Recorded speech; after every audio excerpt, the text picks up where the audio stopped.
여러분 안녕하십니까, 권순알입니다.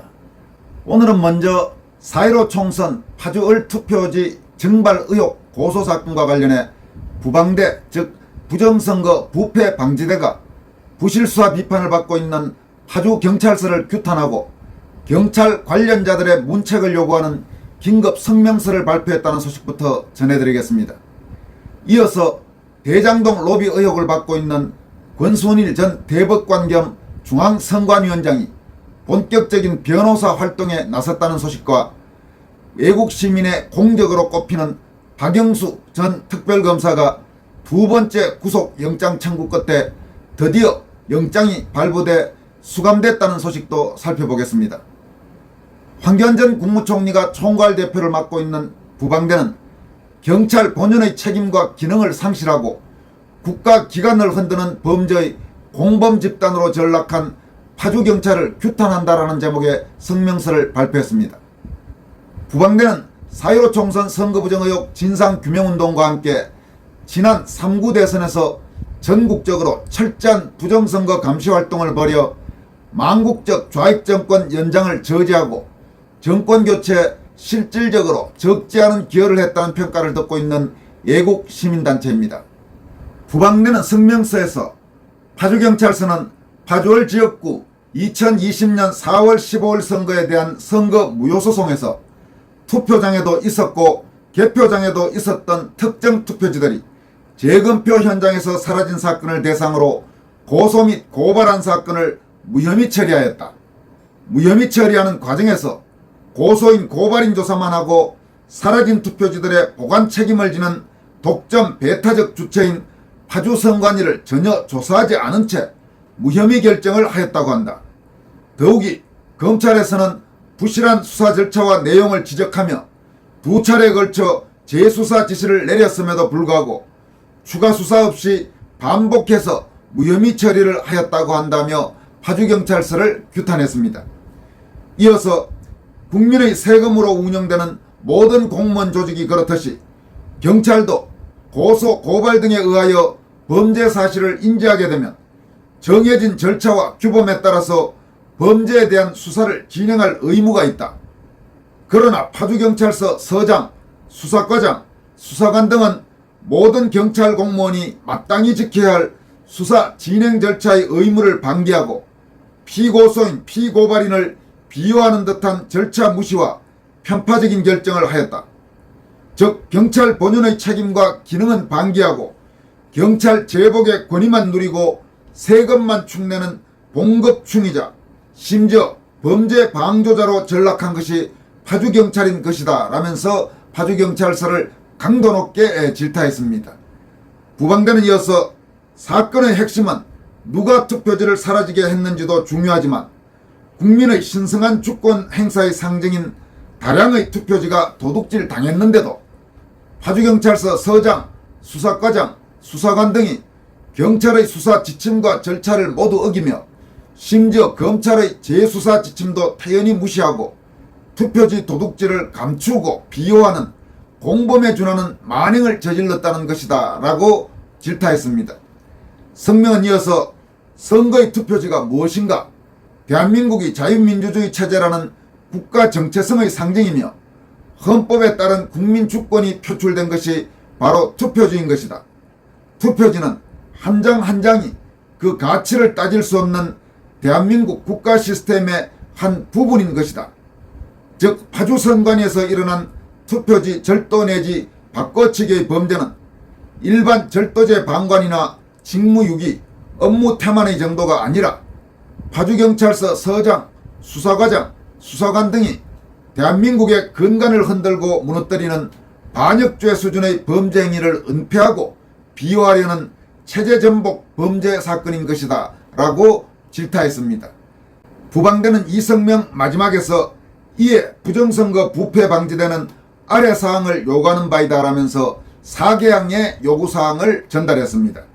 첫째, 파주을 지역구 재검표에서 사라진 투표지에 대한 재수사를 즉각 실시하라.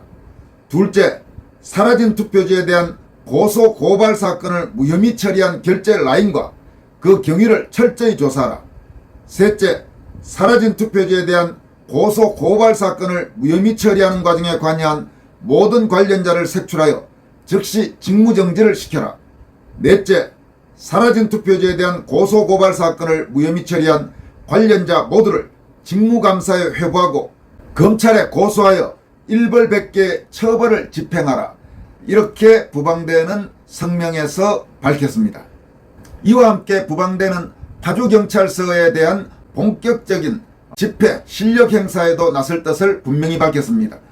8월 9일 그러니까 수요일에 국토본이 주관하는 집회가 파주경찰서 앞에서 가장 먼저 열린다는 소식을 여러분에게 전달해드린 바가 있습니다만은 바로 그 다음 토요일 즉 8월 12일 오후 2시부터 4시까지 파주경찰 규탄 총동원 집회라는 이름의 항의 집회가 부방대와 국토본 공동주관으로 파주경찰서 앞에서 열립니다.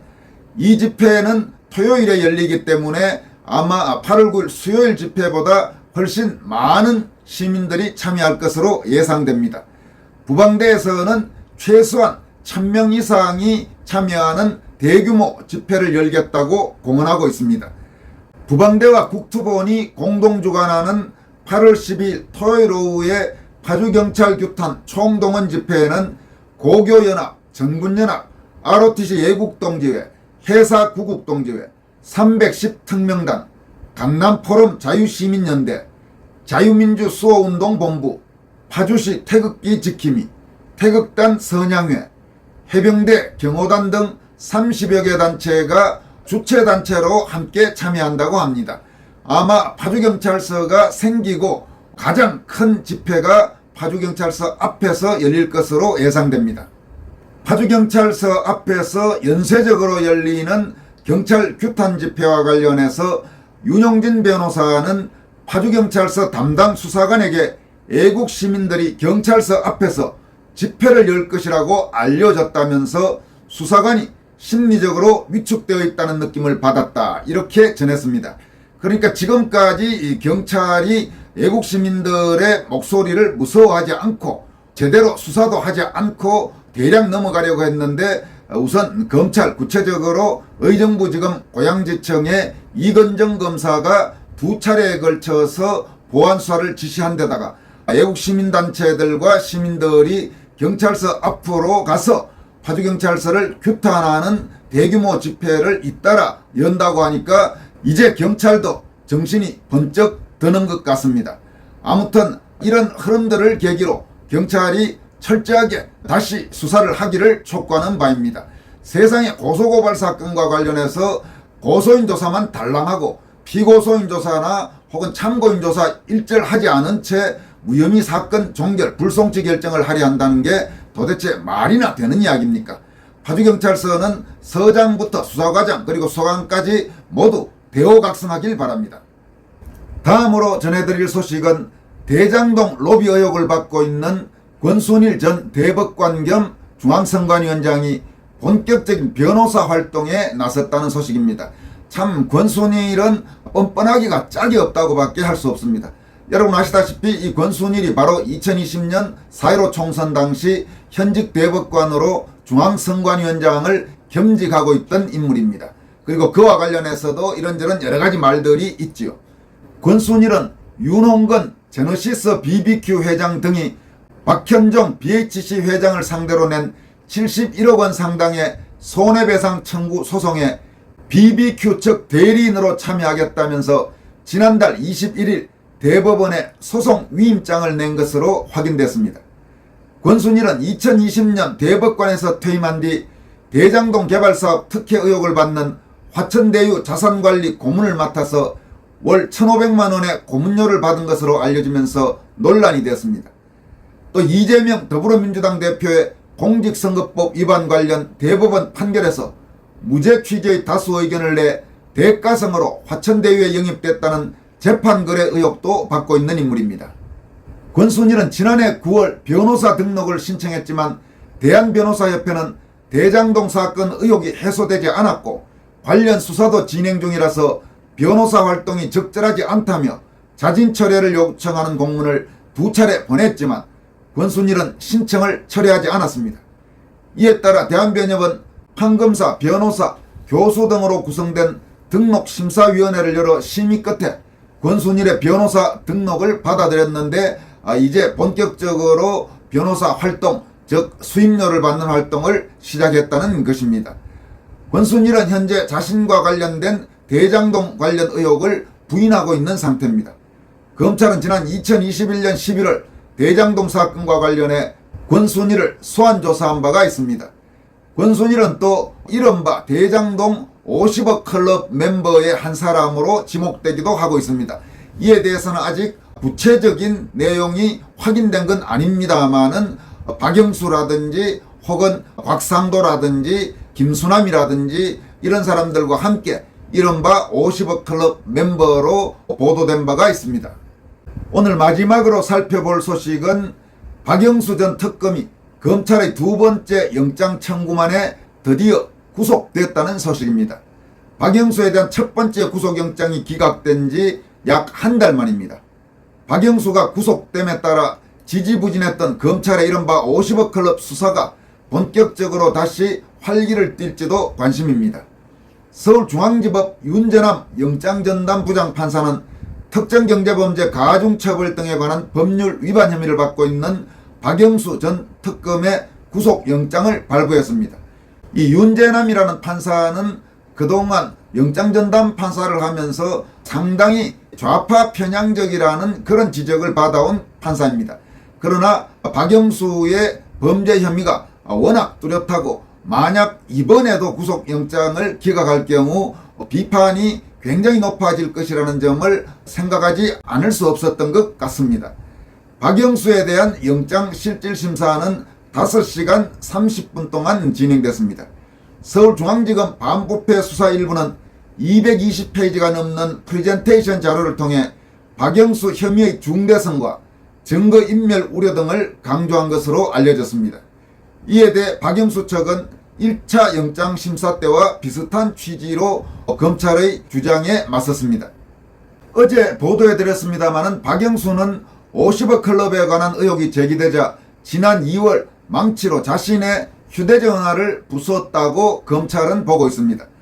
이와 관련해 검찰은 박영수가 의도적으로 증거인멸을 하고 있다는 정황을 제시해서 구속 필요성을 강조했고 이번 두 번째 구속영장 심사 과정에서는 증거인멸의 우려가 있다 이렇게 재판부가 밝혔습니다. 지난 1차 구속영장 기각 당시 재판부는 현 시점에서 피의자를 구속하는 것은 피의자의 방어권을 지나치게 제한한다고 보이는 바 현 단계에서는 구속의 상당성을 인정하기 어렵다 이러면서 영장을 기각했습니다. 그때 구속영장을 기각한 판사는 이번에 영장을 발부한 윤재남 판사는 아닙니다. 다만 지금 전반적으로 서울중앙지법의 구속영장 담당 판사들이 김명수와 비슷한 성향의 판사들이 대부분이라는 비판이 있습니다. 지난 박근혜 대통령 관련 수사들을 할 때는 거의 검찰이 영장을 청구하면 자동 판매기처럼 발부하던 그런 판사들이 최근 들어서는 지난 정권, 문재인 정권이라든지 좌익 세력들에 대한 구속영장 청구에는 상당히 자주 기각하는 모습들이 보이고 있습니다.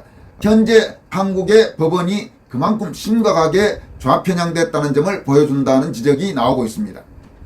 약 한 달 전 박영수에 대한 1차 구속영장 청구 때 영장이 기각되자 검찰은 박영수의 딸을 불러 조사하는 등 보강 수사를 진행해왔습니다. 박영수 전 특검의 딸은 2016년 6월부터 2021년 9월까지 화천대유 자산관리에 근무하면서 약 6천만 원의 연봉을 받고 대여금 명목으로 11억 원, 화천대유에서 분양받은 대장동 아파트 시세 차익 8억에서 9억 원, 퇴직금으로 받기로 한 5억 원 등 25억 원의 수익을 챙긴 것으로 알려졌습니다. 검찰은 이 가운데 11억 원이 박영수에게 흘러들어갔다고 보고 박영수에게 청탁금지법 위반 혐의를 추가했습니다. 박영수가 구속되면서 대장동 의혹 중 상대적으로 속도가 더뎠던 이른바 50억 클럽 수사의 향방에도 관심이 쏠리고 있습니다. 50억 클럽이라는 것은 이른바 정영학 녹취록에서 김만배가 대장동 사건에 도움을 줘 50억 원씩 챙겨줘야 한다고 거론한 사람들을 가리킵니다. 박영수 전 특검을 비롯해서 곽상도 전 의원, 김수남 전 검찰총장, 권순일 전 대법관 겸 중앙선관위원장, 최재경 전 청와대 민정수석, 홍선건 머니투데이 회장 등이 50억 클럽 멤버로 거론됩니다. 이번에 구속된 박영수 외에 곽상도는 이미 기소돼서 2심 재판이 진행 중입니다. 김수남 전 검찰총장은 김만배의 공소장에 대장동 수사 대책을 논의하고 검찰 출신 변호사를 소개해 준 것으로 등장합니다. 또 화천대유 고문으로 일한 적이 있는 권순일은 이재명의 공직선거법 사건 대법원 무죄 취지 파기환송에 결정적 역할을 했다는 의혹을 받고 있습니다. 박영수는 2014년 11월부터 2015년 4월 우리은행의 사회이사 겸 이사회 의장, 감사위원으로 근무하면서 대장동 개발사업 관련 우리은행의 컨소시엄 참여 및 PF 대출 청탁을 들어주는 대가로 8억 원을 수수한 혐의를 받고 있습니다. 검찰은 박영수가 측근인 양재식 전 특검보와 공모해 컨소시엄 출자 및 여신 의향서 발급과 관련해 남욱 변호사 등에게 200억 원 상당의 이익과 단독주택 2채를 약속받은 걸로 보고 있습니다. 박영수는 또 2015년 대한변호사협회장 선거자금 명목으로 현금 3억 원을 받은 혐의도 받고 있습니다. 우리은행의 역할이 축소된 후 김만배 화천대유 대표 등에게서 여신 의향서 발급 청탁의 대가로 5억 원을 받고 50억 원을 약속받은 혐의도 현재 박영수는 받고 있는 상태입니다. 그야말로 아주 문제가 많아도 여간 많지 않은 자라고 할 수 있습니다. 이런 자가 특검을 맡으면서 박근혜 대통령에 대해 어쩌고 저쩌고 했습니다. 참으로 말도 안 되는 일이 벌어진 것입니다. 어쨌든 박영수가 구속됐다는 소식이 전해지면서 잔치국수를 먹어야 하겠다, 이런 시민들의 목소리가 여기저기에서 들리고 있습니다. 여기까지 하겠습니다. 고맙습니다.